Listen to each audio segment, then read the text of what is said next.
नमस्कार, स्वागत है आपका एक बार फिर से। अब तक इतिहास की 2 क्लासेज हो चुकी हैं। पहली क्लास में हम लोगों ने पढ़ा था कि इतिहास का अर्थ क्या होता है, इतिहास पढ़ने के क्या उद्देश्य हैं, ठीक है, और इतिहास की उपयोगिता को हमने समझा था। जो दूसरा क्लास हुआ हम लोग का, दूसरे क्लास में हम लोगों ने पढ़ा था प्राचीन भारतीय इतिहास के अध्ययन के स्रोत। उसमें हम लोगों ने पढ़ा था कि प्राचीन भारतीय इतिहास को समझने के लिए हमारे पास कौन कौन से स्रोत हैं। जैसे उस दौरान हम लोगों ने पढ़ा था कि इसको समझने के हमारे पास मुख्य रूप से 2 स्रोत हैं, पुरातात्विक स्रोत, साहित्यिक स्रोत और विदेशी यात्रियों के विवरण। फिर हम लोगों ने कार्बन डेटिंग पद्धति या कार्बन 14 पद्धति के बारे में पढ़ा था, ठीक है। और पिछले क्लास में मैंने आपको बताया था कि जो अगला क्लास होगा वो सिंधु घाटी सभ्यता के ऊपर होगा, जो कि प्राचीन भारतीय इतिहास का एक बहुत ही महत्वपूर्ण टॉपिक है। मुझे उम्मीद है कि जो पिछला 2 वीडियो था आप लोग को अच्छे से समझ में आया होगा।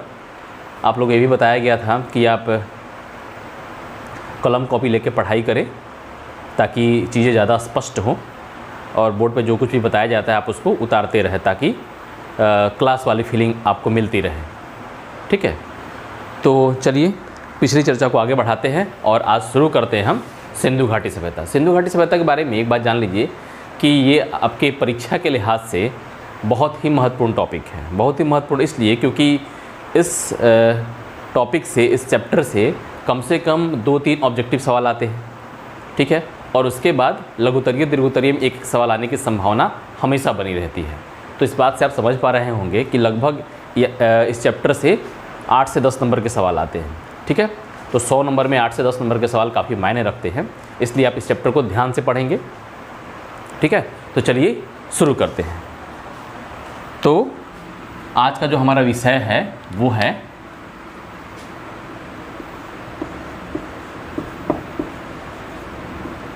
सिंधु घाटी सभ्यता। जैसे कि नाम से यह स्पष्ट है, सिंधु घाटी सभ्यता। सिंधु घाटी सभ्यता कहने का मतलब यह है कि सिंधु घाटी की सभ्यता। देखिए, जो सिंधु घाटी सभ्यता है उसको 2 नामों से जाना जाता है। ध्यान से समझिएगा बात को। जो सिंधु घाटी सभ्यता है उसको हम 2 नामों से जानते हैं। एक नाम जो पहले ऊपर लिखा गया, सिंधु घाटी सभ्यता, ठीक है। एक नाम है सिंधु घाटी सभ्यता, और जो दूसरा नाम है वो है हड़प्पा सभ्यता। तो सिंधु घाटी सभ्यता को 2 नामों से जानते हैं हम, एक सिंधु घाटी सभ्यता और एक हड़प्पा सभ्यता। अब आपके मन में प्रश्न खड़ा होगा कि आखिर इसको सिंधु घाटी सभ्यता क्यों कहते हैं, ठीक है। और दूसरा प्रश्न आपके मन में ये होगा कि इसे हड़प्पा सभ्यता क्यों कहते हैं, ठीक है। तो चलिए इस बात को समझते हैं। तो सिंधु घाटी सभ्यता कहने का क्या मतलब है, सिंधु घाटी सभ्यता नाम रखने का क्या मतलब है। सिंधु घाटी सभ्यता नाम रखने का मतलब ये है कि ये जो सभ्यता है, इस सभ्यता में जो अधिकतर स्थल मिले हैं, खुदाई के दौरान जिन स्थलों की प्राप्ति हुई है, उन स्थलों में अधिकतर स्थल जो है वो सिंधु घाटी, वो जो सिंधु नदी है उसी के किनारे मिले हुए हैं, ठीक है। तो कारण क्या है कि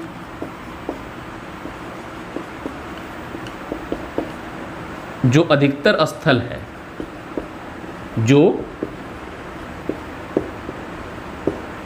खुदाई के दौरान प्राप्त हुए हैं वो कहाँ मिले हैं भाई, वो मिले हैं सिंधु नदी के किनारे। इसका मतलब ये है कि सभ्यता की जो सबसे महत्वपूर्ण नदी है वो है सिंधु नदी, इसलिए इसको सिंधु घाटी सभ्यता कहते हैं, ठीक है। तो सिंधु घाटी सभ्यता कहने का मतलब क्या है कि इसके जो अधिकतर स्थल है जो खुदाई के दौरान प्राप्त हुए हैं वो सिंधु नदी के किनारे पाए जाते हैं, इसलिए इसे सिंधु घाटी सभ्यता कहा जाता है। दूसरा नाम है हड़प्पा सभ्यता। देखिए, सिंधु घाटी सभ्यता की खोज हुई थी, ध्यान रखिएगा कि सिंधु घाटी सभ्यता की जो खोज हुई थी वो हुई थी 1921 में। सिंधु घाटी सभ्यता की खोज कब हुई थी भाई? तो 1921 में।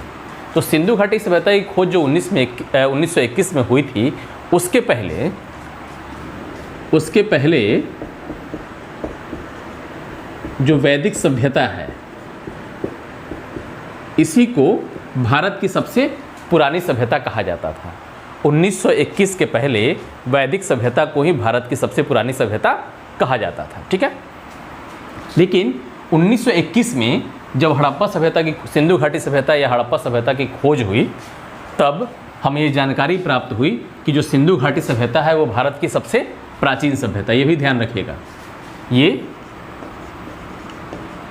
सबसे प्राचीन सभ्यता है। जो भारतीय उपमहाद्वीप है,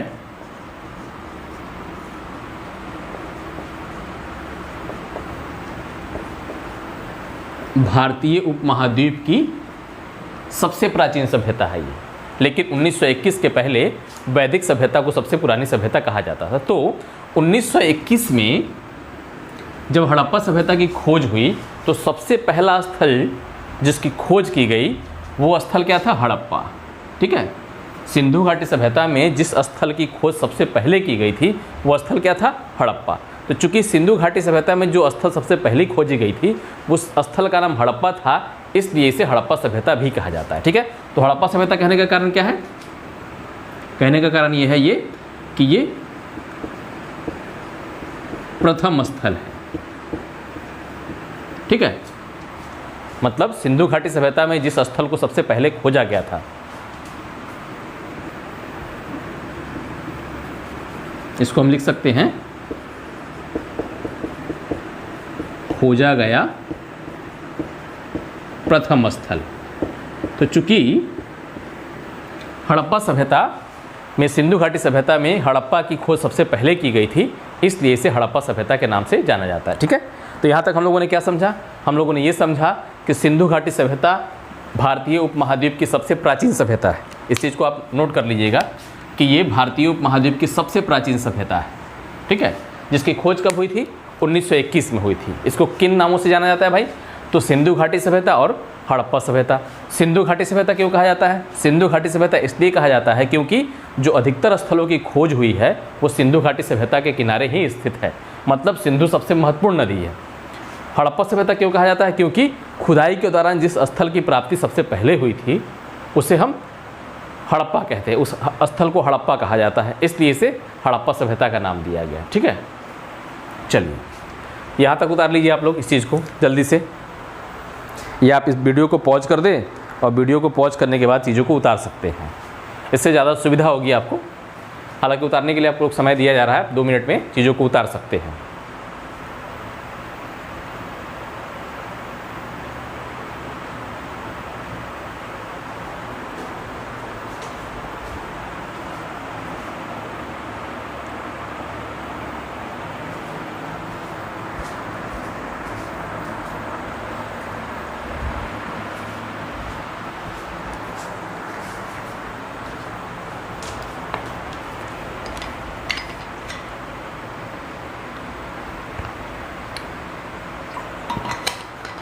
कलम कॉपी लेके बैठिए ताकि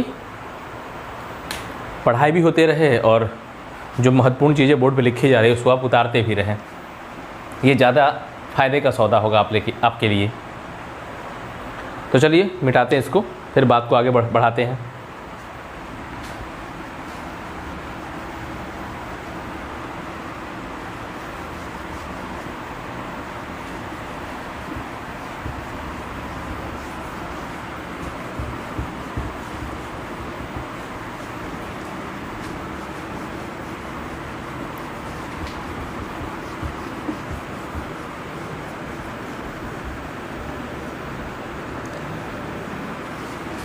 तो आप लोगों ने ये जाना कि हड़प्पा सभ्यता की खोज कब हुई भाई?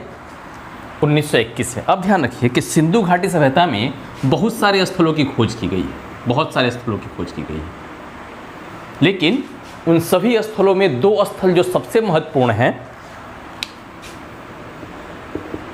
सिंधु घाटी सभ्यता में जिन भी स्थलों की खोज हुई है, उन स्थलों में जो सबसे महत्वपूर्ण 2 स्थल हैं, उनमें एक क्या है?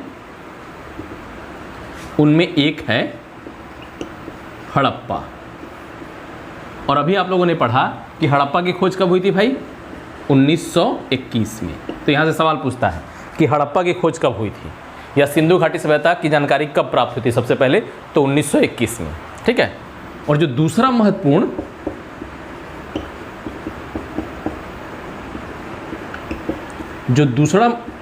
महत्वपूर्ण स्थल है वो क्या है? मोहनजोदड़ो। इसकी खोज कब हुई थी भाई? इसके ठीक 1 साल बाद 1922 में। तो ध्यान रखिएगा, इन दोनों से ऑब्जेक्टिव सवाल आते हैं कि हड़प्पा की खोज कब हुई? तो 1921 में। मोहनजोदड़ो की खोज कब हुई? तो 1922 में।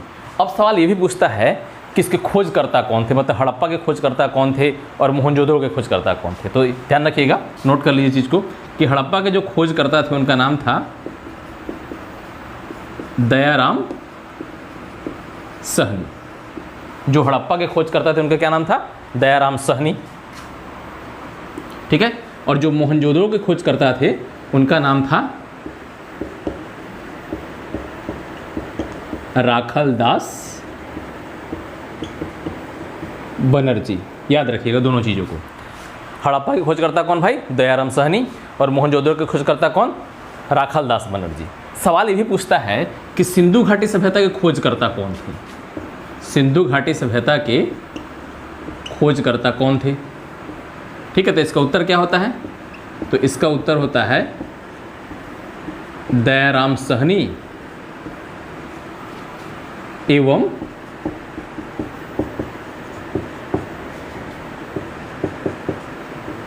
राखलदास बनर्जी। दोनों उत्तर लिखे जाते हैं।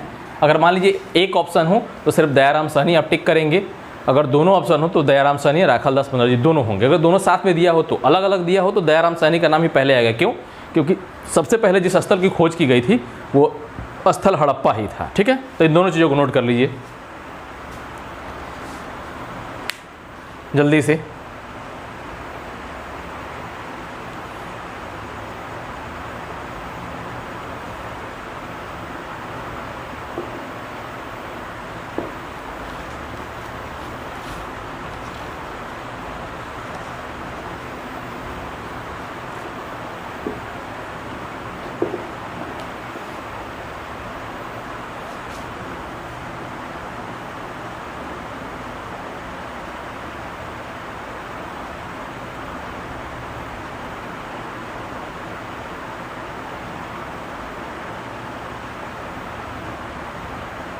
वीडियो को पॉज करके चीज़ों को उतार लीजिए ताकि वीडियो बनाने में समय कम लगे।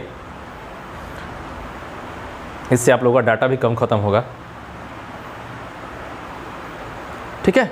तो चलिए अब सिंधु घाटी सभ्यता के बारे में कुछ और जानकारी प्राप्त करते हैं। कुछ और जो महत्वपूर्ण तथ्य हैं उसको समझने का प्रयास करते हैं।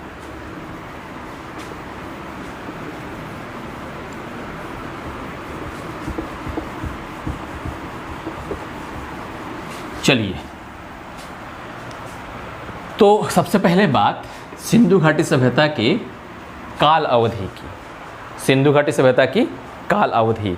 काल अवधि का मतलब क्या है कि सिंधु घाटी सभ्यता जो है वो कब से कब तक जीवित रही थी या कब से कब तक रही थी। तो सबसे पहले बात किसकी भाई? तो सिंधु घाटी सभ्यता के काल अवधि की। ठीक है। तो पिछले वीडियो में अंत में हम लोगों ने पढ़ा था एक चीज़ के बारे में, कार्बन 14 पद्धति। कार्बन 14 पद्धति में हम लोगों ने क्या पढ़ा था कि खुदाई के दौरान जो भी पुरातात्विक साक्ष्य मिलते हैं, ठीक है, तो उसके उम्र का पता लगाया जाता है, मतलब वो चीज़ कितनी वर्ष पुरानी है। ठीक है। तो सिंधु घाटी सभ्यता की भी खुदाई हुई, स्थलों की खुदाई हुई, तो उस खुदाई में जो भी चीज़ें प्राप्त हुई तो कार्बन 14 पद्धति के आधार पर ये तय किया गया कि सिंधु घाटी सभ्यता की काल अवधि क्या है। ठीक है। तो कार्बन 14 पद्धति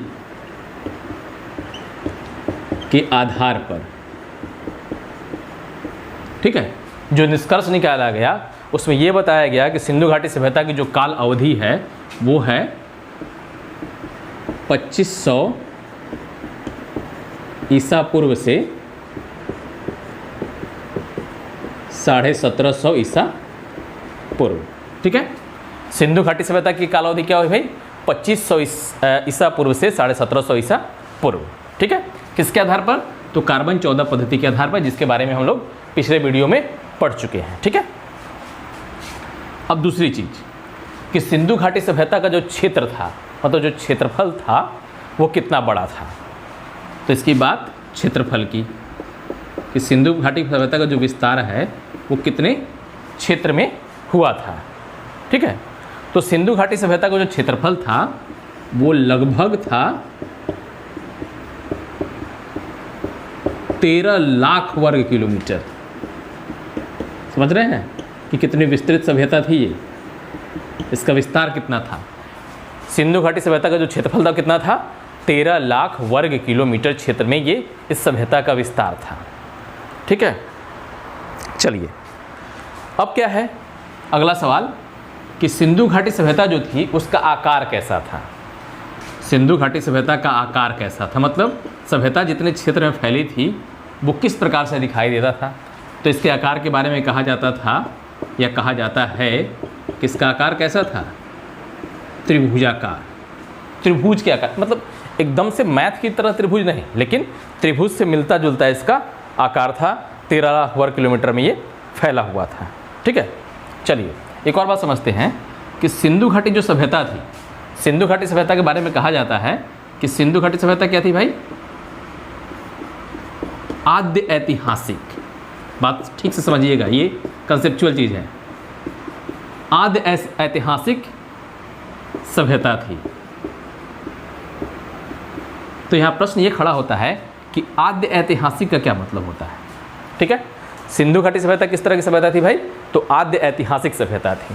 तो आद्य ऐतिहासिक का मतलब क्या हुआ? तो आद्य ऐतिहासिक का मतलब क्या होता है कि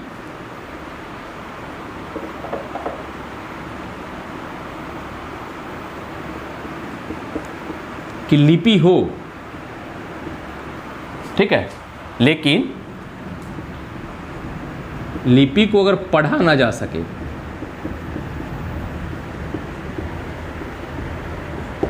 ठीक है, तो उस काल को, मतलब आद्य ऐतिहासिक जो युग है, जो काल है, उसका संबंध इतिहास के उस काल से, उस समय से है जिस समय की लिपि तो प्राप्त हुई है, लिपि प्राप्त हुई है, लेकिन उस लिपि को आज तक पढ़ा नहीं जा सका है। तो सिंधु घाटी सभ्यता के लोग भी लिखने के लिए लिपि का इस्तेमाल किया करते थे। हालांकि कहा जाता है कि सिंधु घाटी सभ्यता के लोग की जो लिपि थी वो क्या थी? भाव चित्रात्मक थी। चित्र बना के वो चीज़ों को लिखा करते थे। क्या थी भाई? भाव चित्रात्मक लिपि। इसको भी ध्यान रखिएगा आप। अच्छा, इसको ठीक कर लीजिए भाई, लिपि में दोनों में ह्रस्व ई होता है। ठीक है, तो सिंधु घाटी सभ्यता के लोगों की लिपि क्या थी? भाव चित्रात्मक लिपि थी। ठीक है, तो भाव चित्रात्मक लिपि मतलब सिंधु घाटी सभ्यता के लोगों के पास अपनी लिपि थी, उसमें वो लिखा करते थे, लेकिन उस लिपि को आज तक पढ़ा नहीं जा सका है। ठीक है, तो वह काल जिसकी लिपि तो प्राप्त होती है, लेकिन जिसकी लिपि को आज तक पढ़ा नहीं जा सका है, उसको आद्य ऐतिहासिक युग या सभ्यता कहते हैं। तो हड़प्पा सभ्यता भी क्या है? आद्य ऐतिहासिक सभ्यता है, मतलब इसकी लिपि को आज तक पढ़ा नहीं गया है। ठीक है, अब एक और तथ्य सिंधु घाटी सभ्यता के संदर्भ में कि सिंधु घाटी सभ्यता को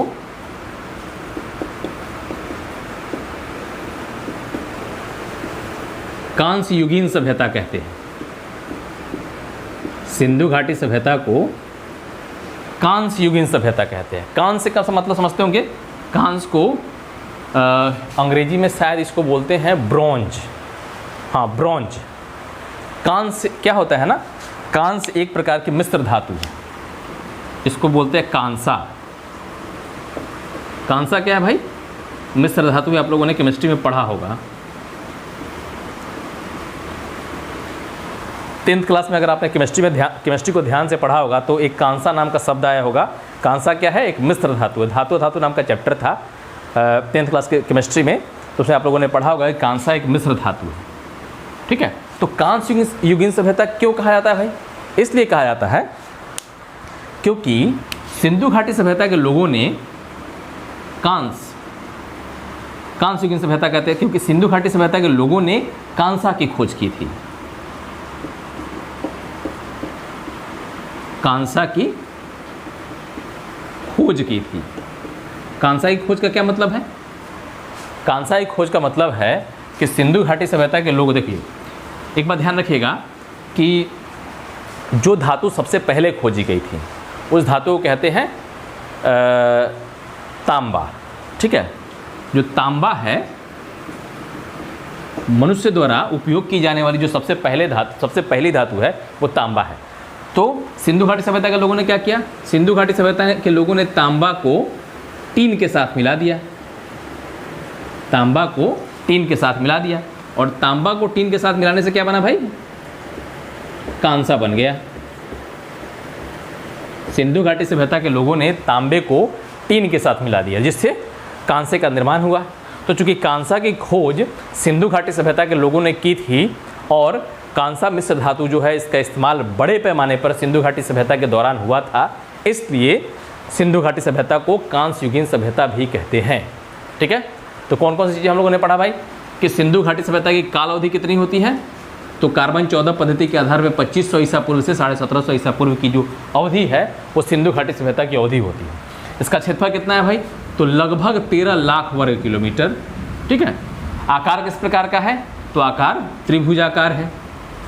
इसको आद्य ऐतिहासिक सभ्यता कहते हैं। कहने का कारण क्या है भाई? कि सिंधु घाटी सभ्यता के लोग की लिपि क्या है? भावचित्रात्मक है। तो उनकी अपनी लिपि तो थी, मतलब वो लोग लिखते तो थे, लेकिन उसको आज तक पढ़ा नहीं जा सका है। तो अगर लिपि मौजूद हो और उसको पढ़ा नहीं गया हो तो उसे हम आद्य ऐतिहासिक युग या सभ्यता कहते हैं। सिंधु घाटी सभ्यता को कांस्य युगीन सभ्यता भी कहा जाता है। कांसा क्या है? मिश्र धातु है जो किससे मिलकर बना होता है? जो तांबे और टीन के मिश्रण से बना होता है। तो चूंकि तांबा जो है, तांबा ये क्या है? सबसे पहले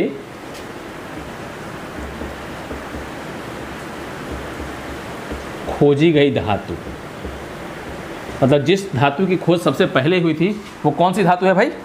वो धातु है आपका तांबा। तो सिंधु घाटी सभ्यता के लोगों ने क्या किया? सिंधु घाटी सभ्यता के लोगों ने तांबे को टीन के साथ मिला दिया और इससे क्या बनाया? कांसा। और कांसा का उपयोग उन्होंने बड़े पैमाने पर किया, इसलिए इसे कांस्य युगीन सभ्यता भी कहते हैं। ठीक है, तो इन सभी चीज़ों को आप ध्यान रखिएगा। कंसेप्ट जो था इसके भीतर का आप लोगों को बता दिया गया। ठीक है, तो जल्दी से इसको उतार लीजिए, वीडियो को पॉज कीजिए और जल्दी से इन चीज़ों को उतार लीजिए आप लोग।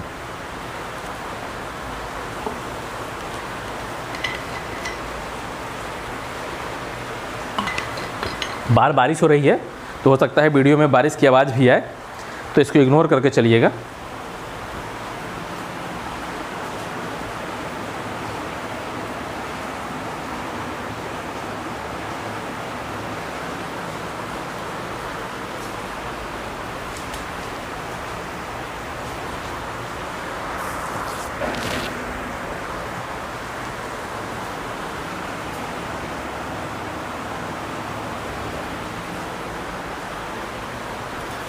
ये भी इंट्रोडक्शन ही चल रहा है सिंधु घाटी सभ्यता का। अभी चैप्टर की शुरुआत कहाँ हुई अच्छे तरीके से।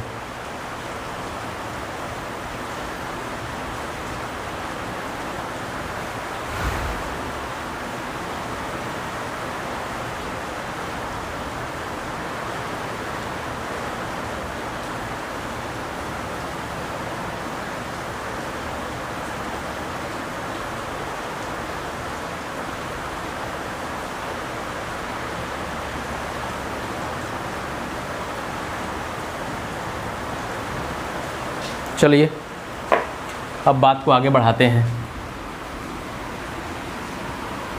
बात करते हैं अब सिंधु घाटी सभ्यता के विस्तार की बात करते हैं कि सिंधु घाटी सभ्यता का विस्तार किन किन क्षेत्रों में था। मतलब एक प्रकार से इसकी चौहद्दी, जिस तरह से आप लोगों ने बचपन में पढ़ा होगा बिहार की चौहद्दी, भारत की चौहद्दी, उसी प्रकार से सिंधु घाटी सभ्यता की चौहद्दी कहे या सिंधु घाटी सभ्यता का विस्तार कह लें। तो अगला टॉपिक हमारा क्या है? अगला टॉपिक है हमारा सिंधु घाटी सभ्यता का विस्तार या हड़प्पा सभ्यता का विस्तार। तो अगला टॉपिक है हमारा सिंधु घाटी सभ्यता का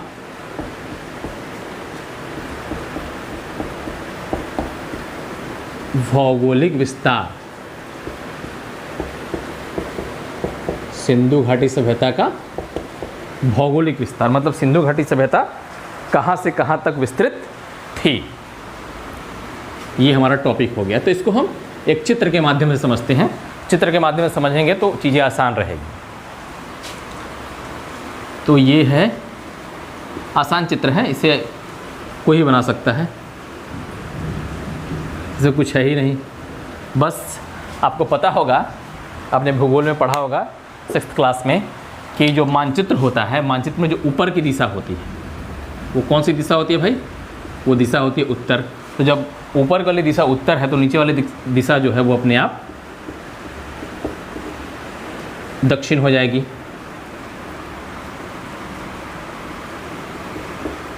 तो नीचे की दिशा हो गई आपकी दक्षिण दिशा। दाहिने तरफ वाली दिशा क्या होती है भाई? पूर्व कहें या पूरब कहें। और बाएं तरफ वाली जो दिशा होती है वो होती है पश्चिम। तो इससे आपको दिशा का ज्ञान हो गया, ठीक है। तो चलिए, तो सिंधु घाटी सभ्यता की जो सबसे उत्तरी सीमा थी, जो सबसे उत्तरी सीमा थी वो उसको क्या कहते हैं? मांदा। कई जगहों पे मांडा भी लिखा होता है, तो आप मांदा लिखें या मांडा लिखें। तो ये मांदा एक जगह था जो उत्तरी सीमा उसकी सीमा बनाती है। ये कहाँ था भाई? ये था अभी के जम्मू कश्मीर में। अभी जो वर्तमान का जम्मू कश्मीर है उस हिस्से में सिंधु घाटी सभ्यता का सबसे उत्तरी बिंदु था, जिसको क्या कहते हैं? मांदा कहते हैं। जो दक्षिणी बिंदु है वो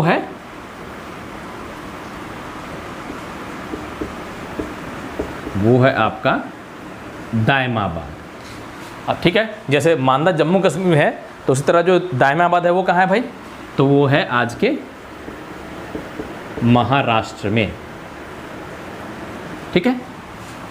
जो सिंधु घाटी सभ्यता की जो पूर्वी सीमा है वो है आपकी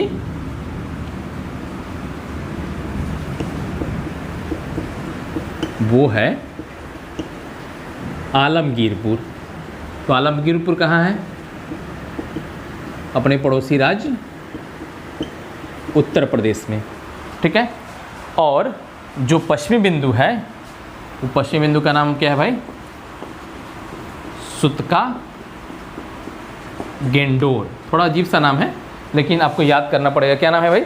सुतका गेंडोर। ये कहाँ पे है? तो ये है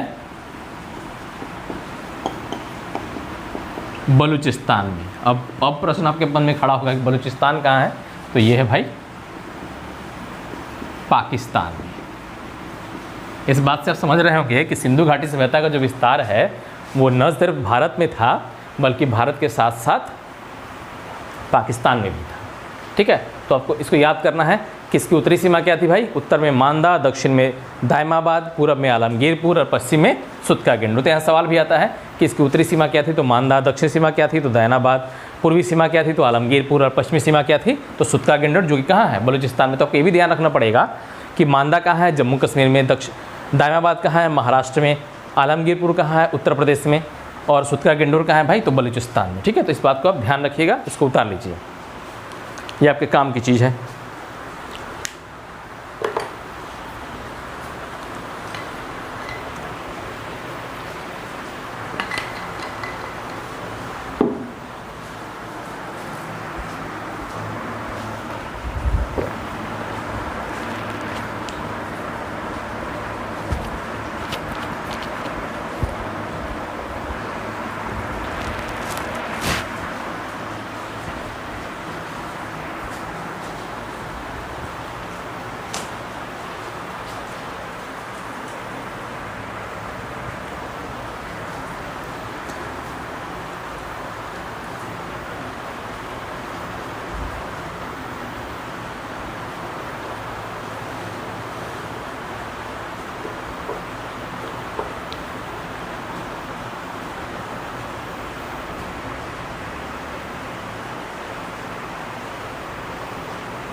आज मेरी हैंड राइटिंग भी सुधर गई है।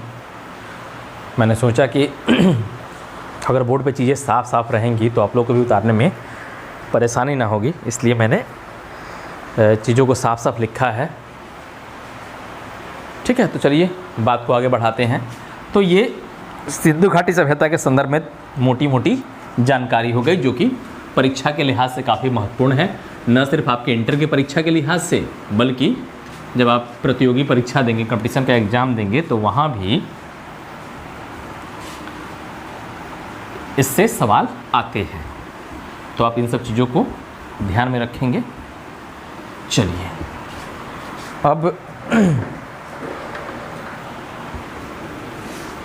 अब जो अगला टॉपिक है हमारा वो है हड़प्पा सभ्यता का उद्भव। क्या है भाई टॉपिक? हड़प्पा सभ्यता या सिंधु घाटी सभ्यता का उद्भव।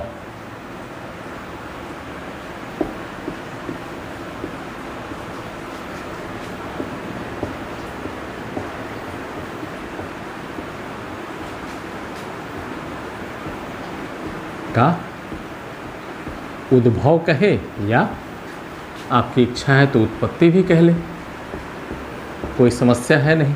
दोनों एक ही शब्द है, मिलता जुलता शब्द है, पर्यायवाची है दोनों एक दूसरे के। तो हड़प्पा सभ्यता का उद्भव।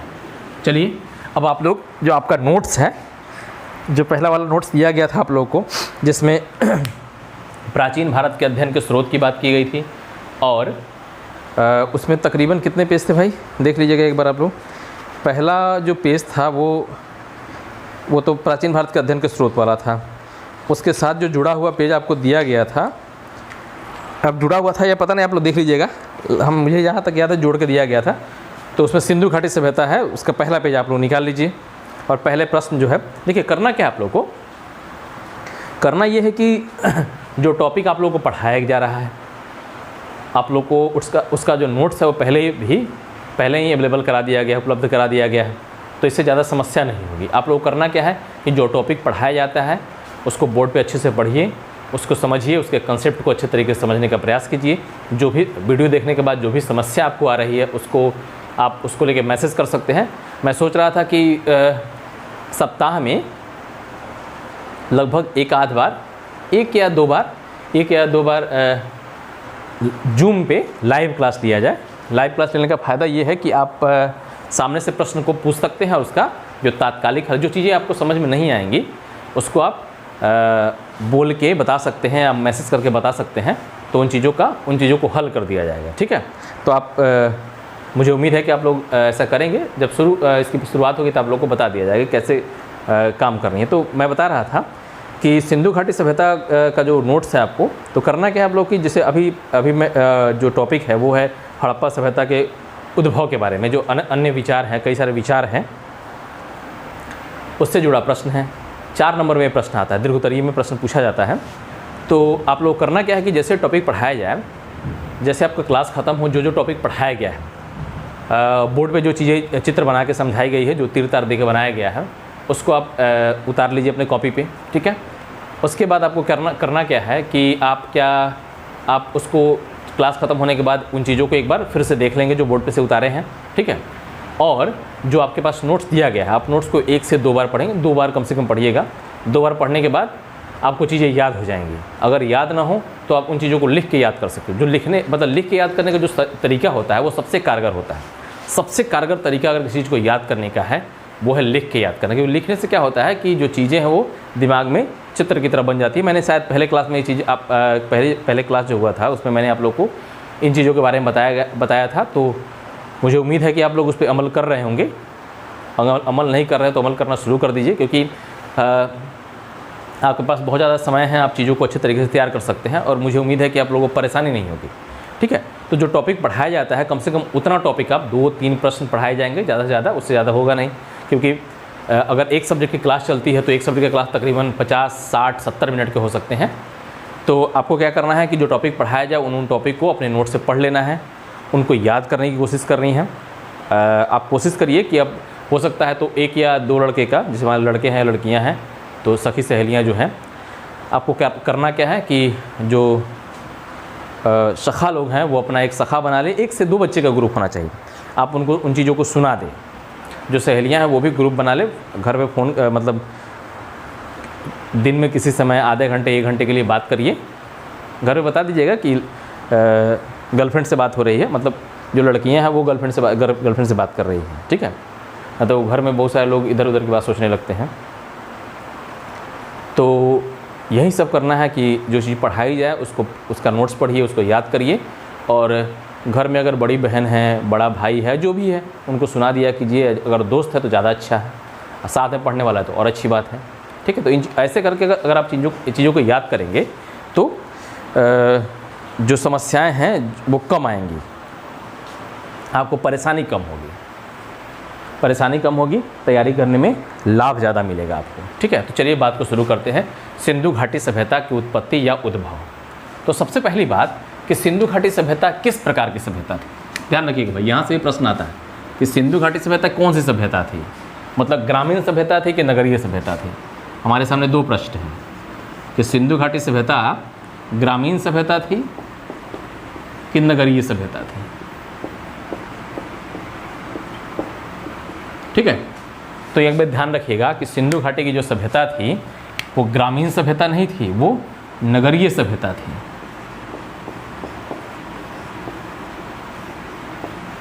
सिंधु घाटी की सभ्यता ग्रामीण सभ्यता नहीं बल्कि नगरीय सभ्यता थी। इस बात को आप ध्यान रखिएगा। जो भी आपको नोट्स दिया गया हड़प्पा सभ्यता से संबंधित जो भी प्रश्न के उत्तर लिखे गए होंगे उसमें एक बात जरूर लिखी गई होगी कि सिंधु घाटी सभ्यता जो है वो भारतीय उपमहाद्वीप में प्रथम नगरीकरण को दर्शाता है। प्रथम नगरीकरण को कहने का मतलब क्या है कि सिंधु घाटी सभ्यता भारतीय उपमहाद्वीप की पहली नगरीय सभ्यता थी। और ये बहुत ही आश्चर्य की बात है कि भारत की सबसे पहली सभ्यता ही नगरीय सभ्यता थी। और उस समय की दुनिया में जो तमाम सभ्यताएं थी, मतलब मिस्र की सभ्यता हो या मेसोपोटामिया की सभ्यता हो, उन तमाम सभ्यताओं में अगर सबसे विकसित अगर की सभ्यता को अगर मानते हैं हम या जानते हैं तो वो हड़प्पा सभ्यता थी। तो ये हमारे लिए बहुत गर्व की बात है। गर्व की क्यों? क्योंकि भारत की पहली सभ्यता और वो भी नगरीय सभ्यता, और वो भी अपने समय की जो जितनी सारी सभ्यताएं थी जिनको समकालीन शब्द कहते हैं, अपने समकालीन जितनी सभ्यताएं थी उन सभी सभ्यताओं में उसको हम एक प्रकार से सर्वश्रेष्ठ सभ्यता कह सकते हैं। तो सबसे पहली बात आपको क्या कहना है कि जो सिंधु घाटी सभ्यता क्या है, वो भारतीय उपमहाद्वीप में प्रथम नगरीकरण को दर्शाती है।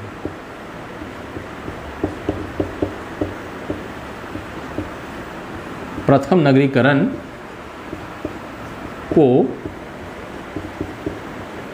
दर्शाती है।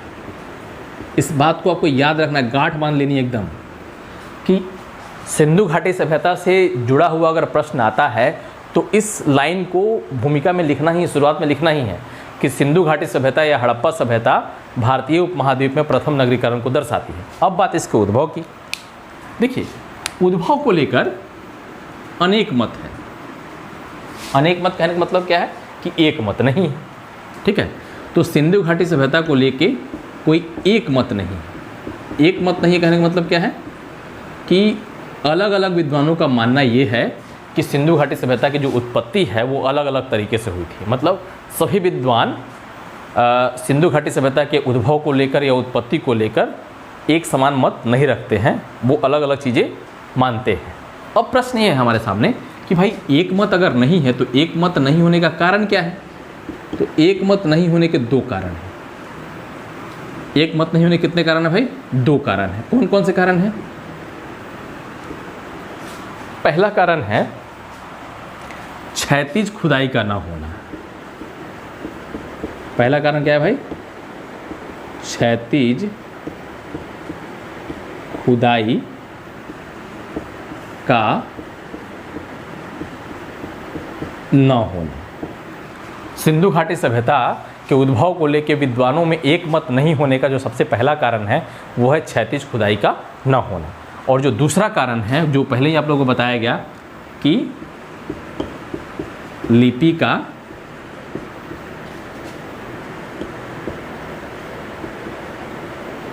अभी तक नहीं पढ़ा जाना।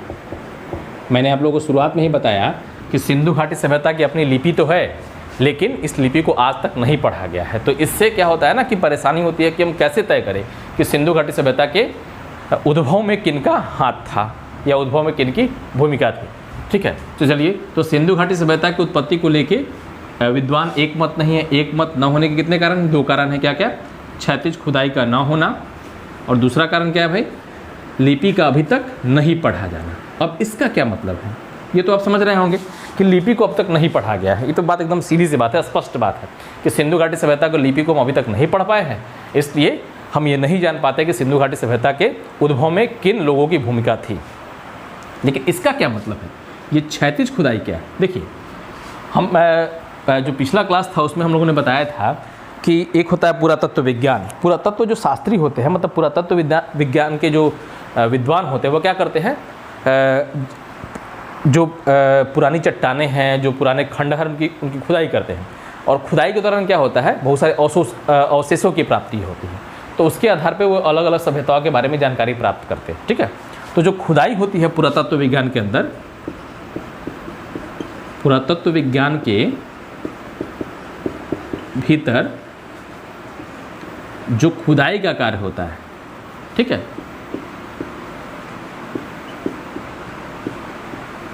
जो खुदाई का कार्य होता है वो क्या होता है? वो 2 तरीके का होता है भाई। एक कौन सा? एक होती है, एक खुदाई होती है लंबवत खुदाई, ठीक है, और दूसरी खुदाई होती है, वो होती है क्षैतिज खुदाई। तो यहाँ किसकी बात है भाई? क्षैतिज खुदाई का ना होना। मतलब ये है कि लंबवत खुदाई हुई अधिकतर स्थलों की। लंबवत खुदाई का मतलब क्या हुआ? जैसे मान लीजिए किसी सभ्यता का कोई, मान लीजिए इतना क्षेत्र है, ठीक है, मान लीजिए यहाँ पे खुदाई का कार्य शुरू हुआ, इस क्षेत्र में ऐसे समझिए, ऊपर से मान लीजिए इस क्षेत्र में यहाँ से यहाँ तक खुदाई का कार्य शुरू हुआ, ठीक है। तो अगर हम इसकी खुदाई करते काफ़ी नीचे तक जाएंगे तो इस खुदाई के तरीके को क्या कहते हैं? इस खुदाई के तरीके को हम बोलते हैं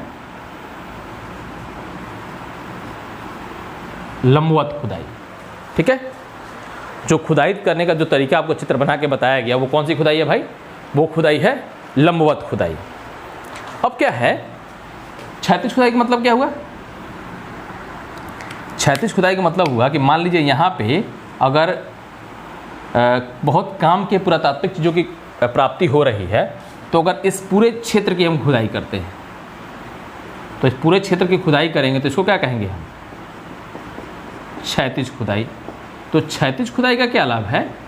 क्षैतिज खुदाई का लाभ ये है कि इसमें हम बहुत बड़े क्षेत्र की खुदाई कर पाते हैं। तो अगर हम बहुत बड़े क्षेत्र की खुदाई कर पाएंगे तो इसका लाभ क्या है?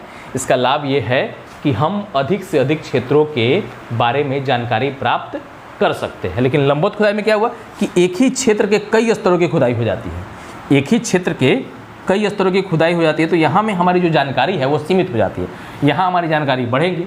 तो हुआ ये है कि क्षैतिज खुदाई नहीं हो पाई है। मतलब हड़प्पा सभ्यता में बहुत सारे स्थलों की खुदाई तो हुई है, लेकिन बहुत, जैसे अभी हम लोगों ने आपको पढ़ाया गया आपको कि हड़प्पा सभ्यता का विस्तार इतने बड़े क्षेत्र में है, तो कई सारे स्थलों की खुदाई हुई है, लेकिन इस बहुत बड़े क्षेत्र की खुदाई अभी तक नहीं हो पाई है।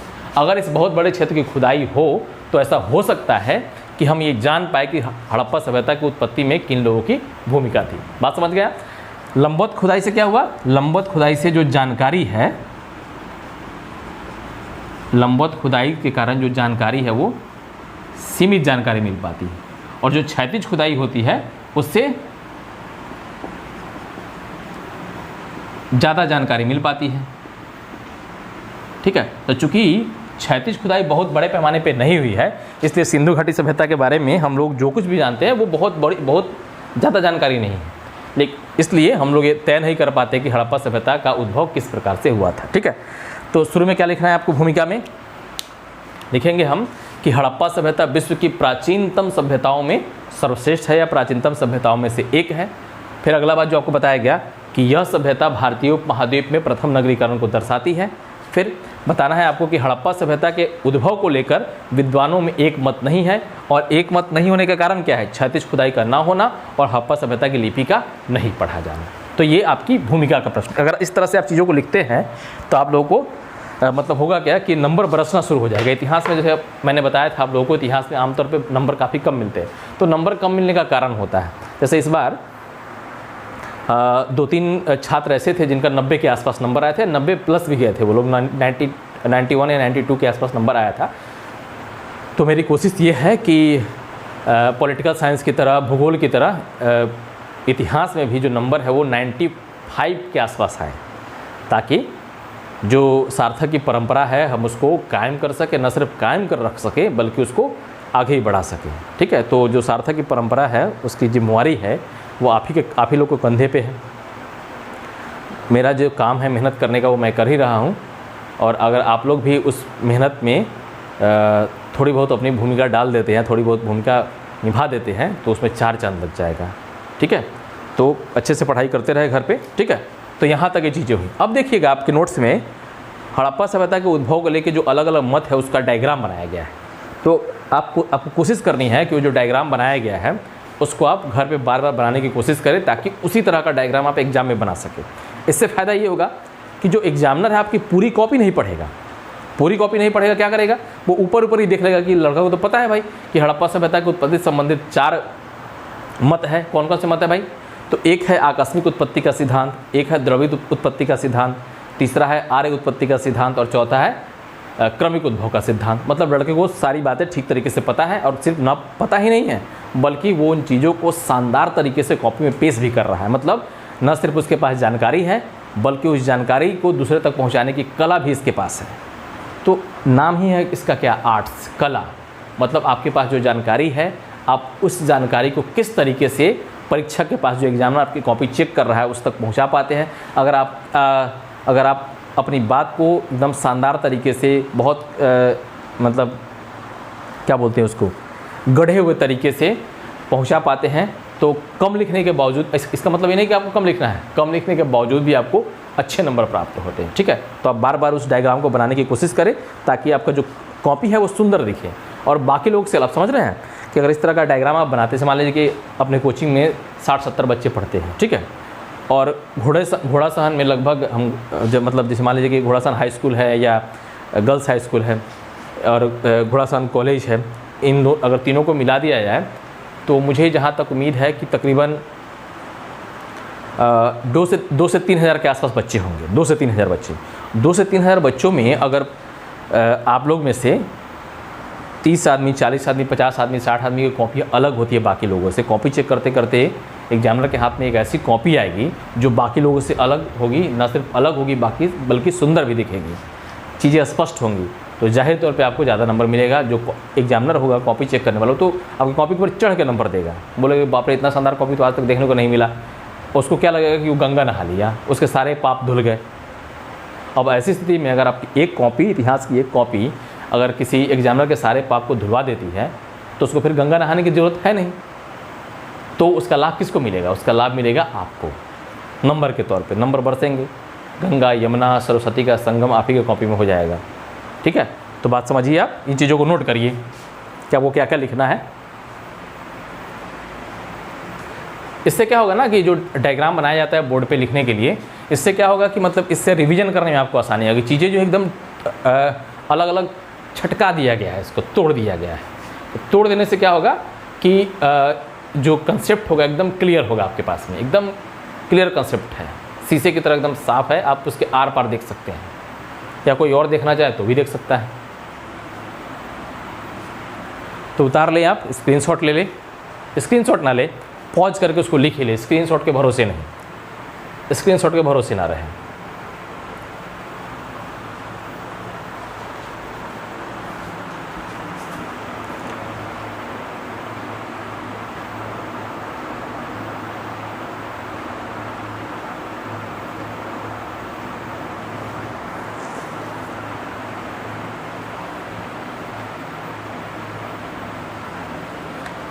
उम्मीद है कि आप लोगों ने उतार लिया होगा इस चीज़ को, या अब पॉज करके लिख लेंगे भाई। ठीक है, तो चलिए आगे पढ़ते हैं। तो अभी मैंने बताया आपको कि हड़प्पा सभ्यता की उत्पत्ति को लेके 4 इतिहासकारों के 4 अलग अलग मत हैं।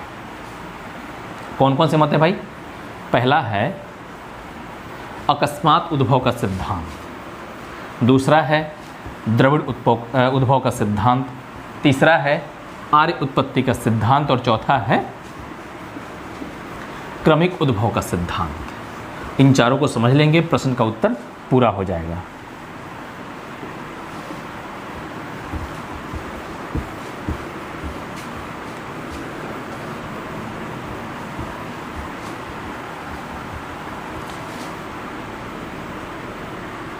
देखिए वीडियो पे जो व्यूज आते हैं वो काफ़ी ज़्यादा आते हैं, लेकिन मिनट काफ़ी कम होता है भाई।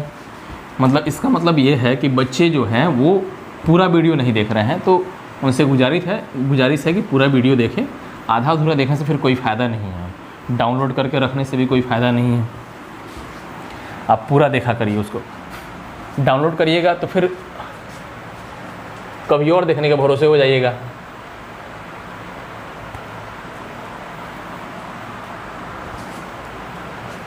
कभी और वाला दिन पता नहीं आएगा कब आएगा।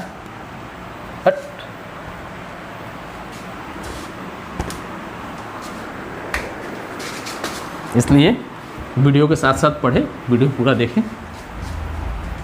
चलिए, तो उत्पत्ति को लेके कितने मत है भाई? उत्पत्ति को लेके 4 मत है, मतलब 4 विचार हैं। कौन कौन से विचार है भाई? पहला जो विचार है वो क्या है?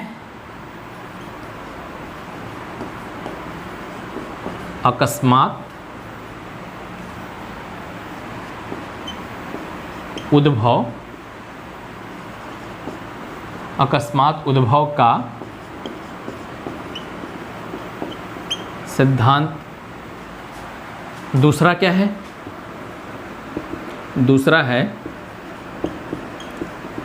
द्रविड़ उत्पत्ति का सिद्धांत। एग्जाम में डायग्राम आपको ऐसे नहीं बनाना है, ये तो समझाने के लिए बनाया जा रहा है। एग्जाम में आप किस तरह से डायग्राम बनाएंगे? जो आपको नोट्स से बना के दिया गया होगा। डायग्राम के अब तक का जो नोट्स मिला है आपको, उसमें डायग्राम का कई सारे तरीके होंगे, तो आप अपने हिसाब से, अपनी सुविधा के हिसाब से उस तरह का डायग्राम एग्जाम में बनाएंगे। जो तीसरा मत है वो है आर्य उत्पत्ति का सिद्धांत।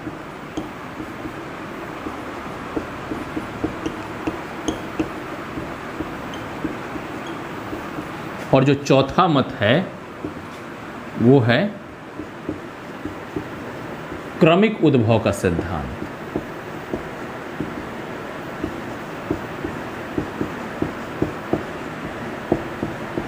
तो हड़प्पा सभ्यता के उद्भव को लेकर 4 अलग अलग मत है। ठीक है, कौन कौन से? अकस्मात उद्भव का सिद्धांत, द्रविड़ उद्भव का सिद्धांत, आर्य उत्पत्ति का सिद्धांत और क्रमिक उद्भव का सिद्धांत। ठीक है, चलिए अब एक एक करके समझना शुरू करते हैं। अकस्मात उद्भव का सिद्धांत। तो अकस्मात उद्भव के सिद्धांत के जो मानने वाले इतिहासकार है, ठीक है, जो समर्थक इतिहासकार है, उनका मानना ये है कि जो हड़प्पा सभ्यता है उसके जनक कौन है? जो मेसोपोटामिया के लोग हैं।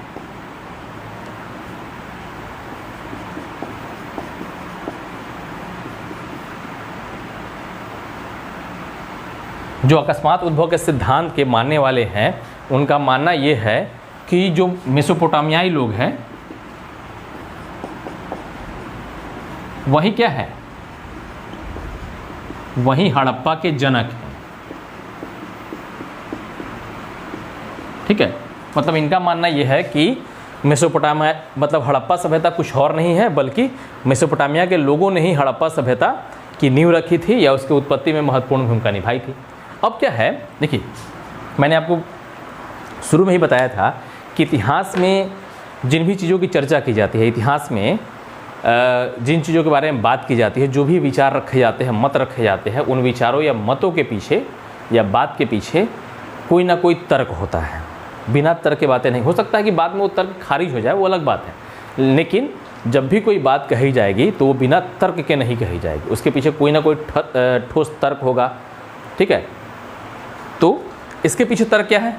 मतलब जो लोग मानते हैं कि मेसोपोटामियाई लोग हड़प्पा सभ्यता के जनक थे, उनका क्या तर्क था भाई? उनका मानना ये था कि हड़प्पा सभ्यता में और मेसोपोटामियाई सभ्यता में, दोनों सभ्यताओं में जो अनागार है, अनागार मतलब अन्न रखने वाले आगार, मतलब अन्न रखने की जो जगह होती है या जो घर होता है उसको बोलते हैं अनागार।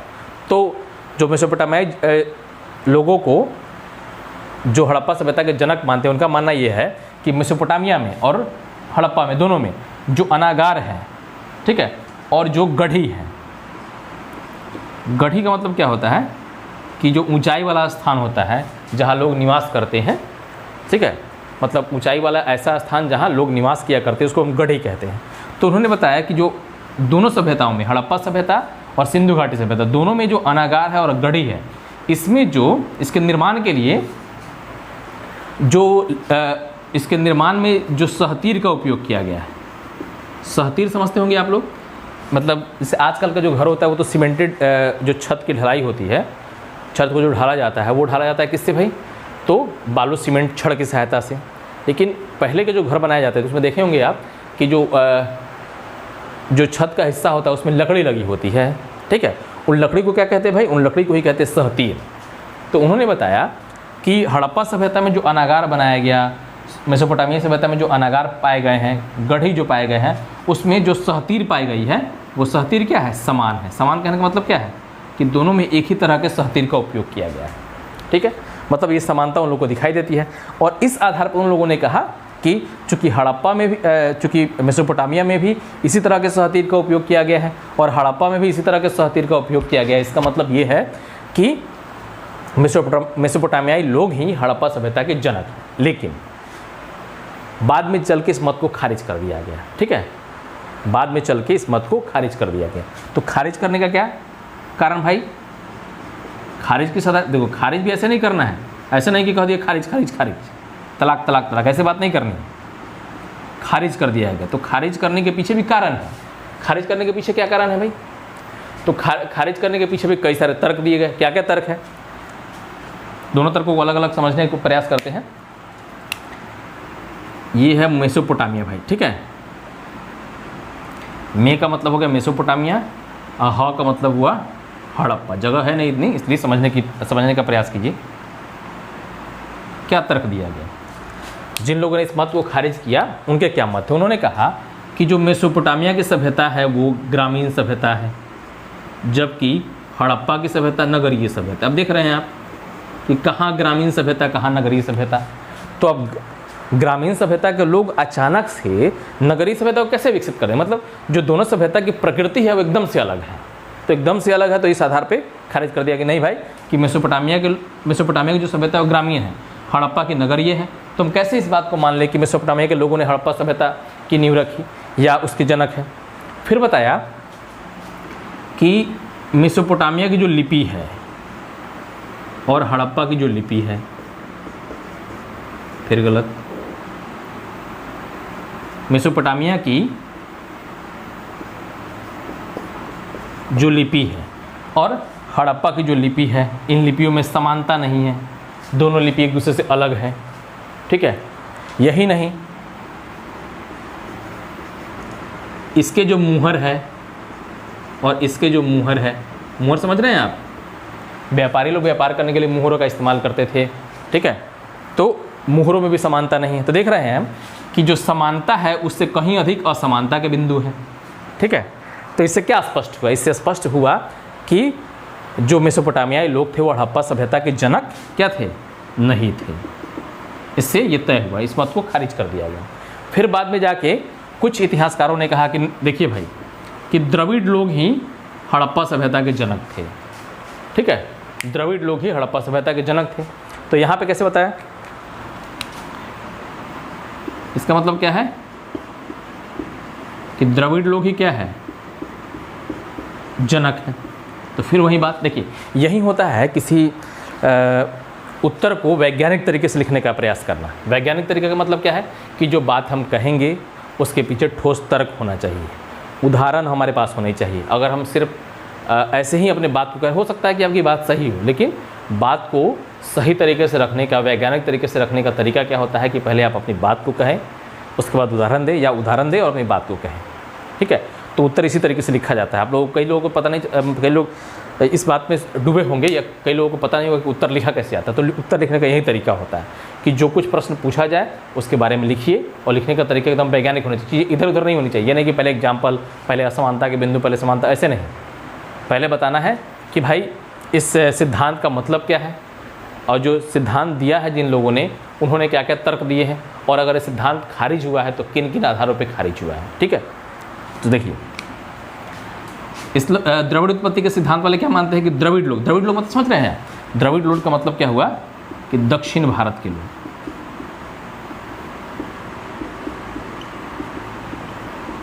आपने भारत के एक महान बल्लेबाज का नाम सुना होगा, नाम था उनका राहुल द्रविड़, कर्नाटक के थे वो। कर्नाटक कहाँ का है भाई, तो दक्षिण भारत का एक राज्य है। उनको द वॉल भी कहा जाता है। शोएब अख्तर एकदम हाँफते इतनी दूर से रनिंग करके आते थे, 160, 162, और राहुल द्रविड़ ऐसे एक बार में गेंद रोगे। बेचारा शोएब अख्तर, ब्रेट ली, जो उस समय के धुरंधर गेंदबाज थे, क्या नाम था, शेन बॉन्ड, वो लोग अपनी जान लगा देते थे उसको आउट करने में, लेकिन दीवार हिलती नहीं थी, कभी कभी हिल जाया करती थी, वो अलग बात है। ठीक है, तो द्रविड़ लोग के मतलब, द्रविड़ का मतलब क्या हुआ कि दक्षिण भारत के जो मूल लोग हैं, जो मूल निवासी, उनको हम द्रविड़ कहते हैं। तो द्रविड़ उत्पत्ति के सिद्धांत वाले इतिहासकारों ने क्या माना कि द्रविड़ लोग ही इस सभ्यता के जनक हैं। ठीक है, तो अब प्रश्न ये है कि किस आधार पे माना भाई। तो जो मानने वाले हैं उनका मानना क्या है, जिन्होंने ये विचार दिया, ये तर्क दिया, उनका क्या मानना है। उनका मानना ये था कि जो द्रविड़ लोग की लिपि है और सिंधु घाटी सभ्यता की जो लिपि है और द्रविड़ों के जो धार्मिक क्रियाकलाप है, द्रविड़ों के जो धार्मिक क्रियाकलाप है और हड़प्पा सभ्यता के लोगों के जो धार्मिक क्रियाकलाप थे, मतलब इन दो आधारों पर उन्होंने क्या बताया, मतलब जो द्रविड़ उत्पत्ति के सिद्धांत वाले लोग हैं उन्होंने क्या बताया भाई कि लिपि के आधार पर और धार्मिक क्रियाकलापों के आधार पर जो द्रविड़ लोग हैं या द्रविड़ सभ्यता जो थी, उनमें और हड़प्पा के लोगों में समानता दिखाई देती है। और इस आधार पर उन्होंने कहा कि भाई कि द्रविड़ लोग ही हड़प्पा सभ्यता के जनक थे। लेकिन फिर वही बात, फिर आगे जाके तर्क क्या हो गया, खारिज हो गया।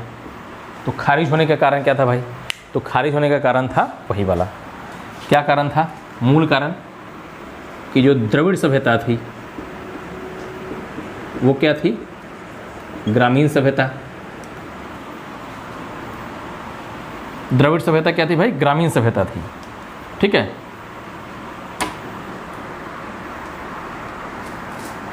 और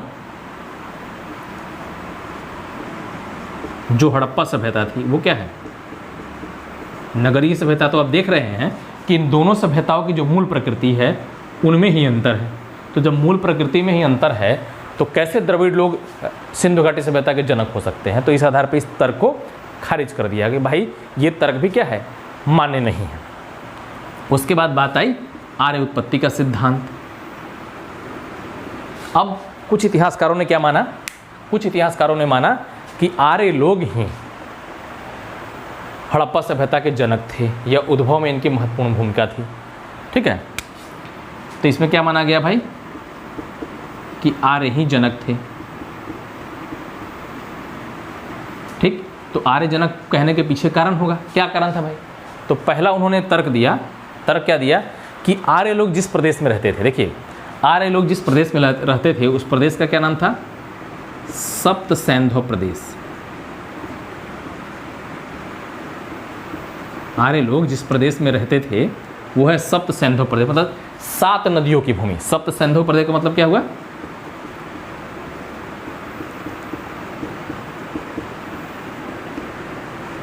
7 नदियों की भूमि।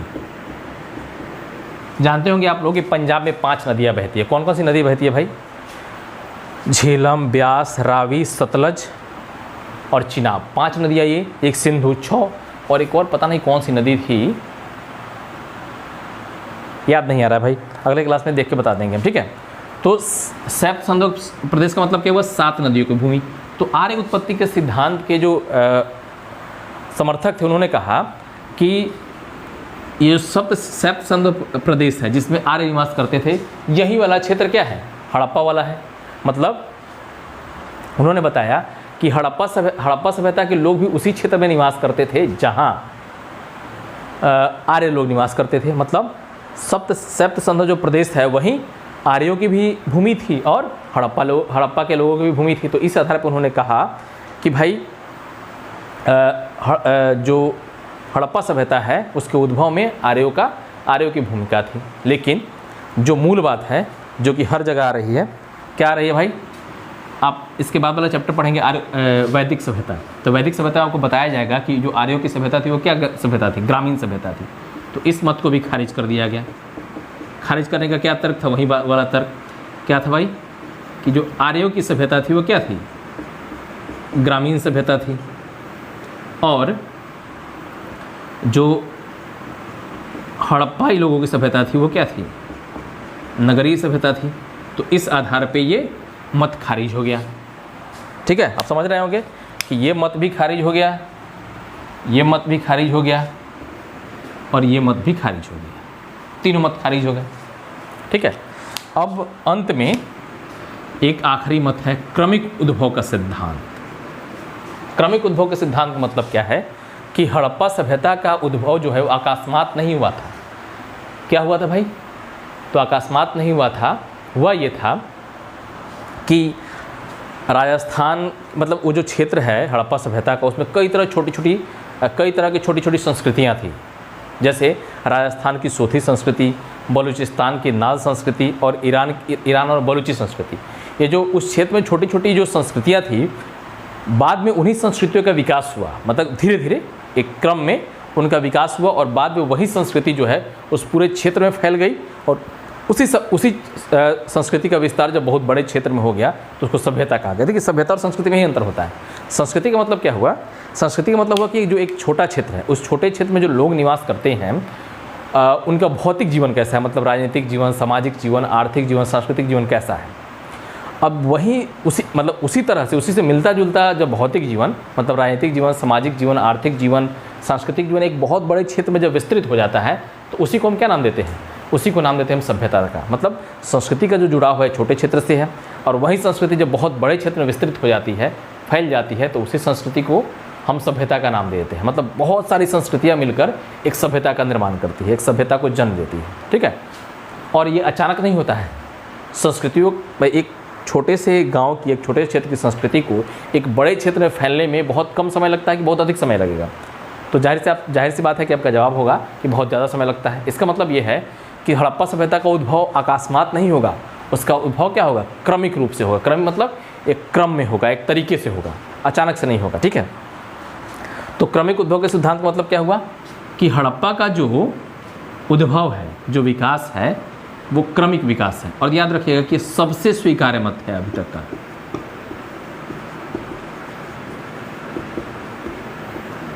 सबसे स्वीकार्य मत, इसका मतलब क्या हुआ कि अब तक हड़प्पा सभ्यता के उद्भव को लेकर जितने सारे विचार दिए गए हैं उन सभी विचारों में अगर अब तक का सबसे सर्वमान्य मत, मतलब अधिकतर इतिहासकार इस सिद्धांत को लेकर सहमत है।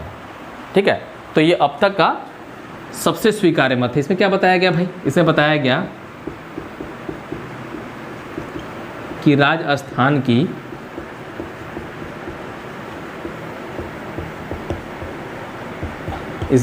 आपको कि राजस्थान की सोथी संस्कृति, ठीक है, उसके बाद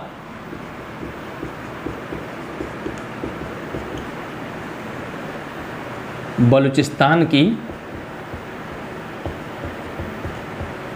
नाल संस्कृति और ईरानी बलूची संस्कृति। जब यही संस्कृतियाँ, लोगों के जीवन जीने का यही तरीका जब एक बहुत बड़े क्षेत्र में विस्तृत हो गया तो उसी संस्कृति को क्या कहते हैं हम, वो जो संस्कृति है एक सभ्यता के रूप में बदल गई, जो कि सिंधु घाटी सभ्यता के आसपास के जो क्षेत्र थे उसमें दिखाई पड़ती है। तो इस तरीके से हम लोगों ने क्या समझा भाई कि हड़प्पा सभ्यता का जो उद्भव है, अगर एक लाइन में कहे कि हड़प्पा सभ्यता का जो उद्भव है वो क्रमिक तरीके से हुआ था, जिसमें राजस्थान की सोथी संस्कृति, बलूचिस्तान की नाज संस्कृति और ईरानी और बलूची संस्कृति का योगदान सबसे महत्वपूर्ण था। ठीक है, तो जल्दी से इस बात को समझते हैं। प्रश्न क्या है कि हड़प्पा सभ्यता के उद्भव के संदर्भ में अपने विचार अभिव्यक्त करें।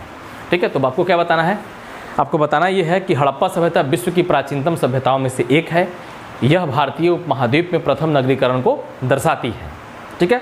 हड़प्पा सभ्यता के उद्भव को लेकर इतिहासकार एक मत नहीं है, और एक मत नहीं होने का कारण क्या है भाई, एक मत नहीं होने का कारण है क्षैतिज खुदाई का न होना और हड़प्पा सभ्यता की लिपि का न पढ़ा जाना। ठीक है। तो एक मत नहीं, इसका मतलब क्या है, कई सारे मत है। तो हम बताएंगे कि हड़प्पा सभ्यता के उद्भव को लेके अनेक मत है जिनका वर्णन निम्नलिखित है। पहला क्या मत है भाई, अकस्मात उद्भव का सिद्धांत। तो इसमें क्या बताएंगे कि अकस्मात उद्भव के सिद्धांत वाले इतिहासकार ये मानते हैं कि हड़प्पाई लोग ही मेसोपोटामियाई लोग ही हड़प्पा सभ्यता के जनक थे। और तर्क क्या था उनका, उनका तर्क ये था कि मेसोपोटामिया सभ्यता में और हड़प्पा की सभ्यता में जो अनाकार और गढ़ी का निर्माण हुआ है, उसमें जिन सहतीरों का उपयोग किया गया है वो सहतीर क्या है, समान है। तो उस आधार पर उन्होंने माना कि मेसोपोटामियाई लोग ही हड़प्पा सभ्यता के जनक हैं। लेकिन जो हड़प्पा सभ्यता है और जो मेसोपोटामिया की सभ्यता है उसकी मूल प्रकृति में ही अंतर है। मूल प्रकृति में क्या अंतर है भाई, तो मेसोपोटामिया की जो सभ्यता है वो ग्रामीण सभ्यता है, हड़प्पा की सभ्यता नगरीय सभ्यता है। लिपि और मुहरे भी एक दूसरे से मिलती जुलती नहीं है। मतलब ये है कि समानता के बिंदु से अधिक क्या है, असमानता के बिंदु है। तो इस आधार पर इस मत को खारिज कर दिया गया। दूसरा मत क्या दिया गया, द्रविड़ उत्पत्ति का सिद्धांत। द्रविड़ उत्पत्ति के सिद्धांत में बताया गया कि जो द्रविड़ लोग हैं, मतलब दक्षिण भारत के जो लोग हैं, वही हड़प्पा सभ्यता के जनक हैं। तर्क क्या था, तर्क ये था कि हड़प्पा सभ्यता की जो लिपि है, ठीक है, और द्रविड़ सभ्यता की जो लिपि है, हड़प्पा सभ्यता के लोगों के जो धार्मिक क्रियाकलाप है, द्रविड़ लोगों के जो धार्मिक क्रियाकलाप है, उसमें समानता है। लेकिन इस मत को भी खारिज कर दिया गया। खारिज करने का कारण क्या था कि द्रविड़ सभ्यता क्या है, एक ग्रामीण सभ्यता है, हड़प्पा सभ्यता क्या है, एक नगरीय सभ्यता है। तीसरा सिद्धांत आया आर्य उत्पत्ति का सिद्धांत। कुछ इतिहासकारों ने बताया कि भाई आर्य लोगों की जो भूमि है और हड़प्पा सभ्यता के लोगों की जो भूमि है वो क्या है, सप्त सैंधव प्रदेश है, 7 नदियों की भूमि है, दोनों वहीं पे निवास करते थे। इसका मतलब क्या है कि आर्य लोग ही हड़प्पा सभ्यता के जनक थे। लेकिन इस मत को भी खारिज कर दिया गया। खारिज करने का वही आधार था कि आर्यों की जो सभ्यता थी वो ग्रामीण सभ्यता थी और हड़प्पाई लोगों की सभ्यता नगरीय सभ्यता थी। और आखिर में जो अब तक का सबसे स्वीकार मत है वो क्या है, क्रमिक उद्भव का सिद्धांत। इसमें यह बताया गया कि हड़प्पा सभ्यता का जो उद्भव है वो अकस्मात नहीं हुआ था, बल्कि उस क्षेत्र में जो छोटी छोटी संस्कृतियाँ थी, जब वो संस्कृतियाँ विकसित हुई और बहुत बड़े क्षेत्र में फैल गई, तब जाके हड़प्पा सभ्यता हमारे सामने आया, हड़प्पा सभ्यता का उद्भव हुआ, हड़प्पा सभ्यता की उत्पत्ति हुई। ठीक है। तो अब तक हम लोगों ने कई सारे टॉपिक को पढ़ा। हमारी जो क्लास है वो तकरीबन 1.25 घंटे की हो चुकी है और मुझे लग रहा है कि 1.25 घंटे से ज़्यादा आप लोग पचा नहीं पाएंगे चीज़ों को, इसलिए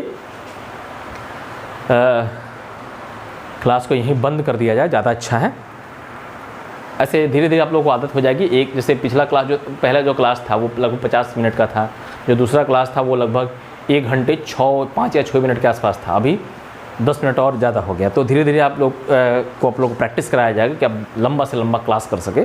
अच्छा, वीडियो क्लास करने में एक सबसे बड़ा लाभ क्या है कि जब भी आपको लगे कि आपका जो ध्यान है वो भटक रहा है, मतलब आप कंसंट्रेशन के साथ नहीं पढ़ पा रहे हैं, तो आप क्या करें, वीडियो को पॉज कर दें, ठीक है, घूम फिर ले, चाय वाय पी ले और फिर से पढ़ाई शुरू कर दें।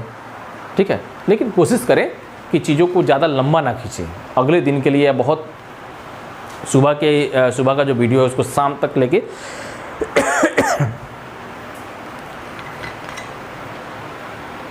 पानी भी खत्म हो गया, उसको शाम तक लेके ना जाए, टालने का प्रयास ना करें, और टालिएगा तो चीज़ें वहीं की वहीं अटकी रह जाएगी। ठीक है। तो चलिए फिर अगले क्लास से मिलते हैं। हड़प्पा सभ्यता थोड़ा लंबा क्लास, तो मतलब मैंने तो सोचा था कि 3-4 प्रश्न हो जाएंगे, लेकिन शुरू में जो हड़प्पा सभ्यता के बारे में बहुत सारी जानकारियाँ दी गई जो कि वस्तुनिष्ठ जानकारियाँ थी और एग्ज़ाम में काफ़ी महत्वपूर्ण होता है, तो उसी में ज़्यादा समय लग गया। खैर, ये आप लोग के लिए ज्ञानवर्धन की चीज़ें थी। आप लोग को भी पता होगा कि ये ज़रूरी चीज़ें हैं। अब जब आप परीक्षा दे रहे होंगे तो आप लोगों को समझ में आएगा कि आप किस जगह से पढ़े हैं और वहाँ पढ़ने का कोई फ़ायदा है या नहीं है। ठीक। तो चलिए आज के क्लास को यहीं ख़त्म करते हैं, फिर अगले क्लास में कल मिलते हैं। तब तक के लिए धन्यवाद। जय हिंद, जय भारत। आप इसको वीडियो को पॉज करके इन चीज़ों को नोट कर लीजिएगा, ज़्यादा अच्छा रहेगा।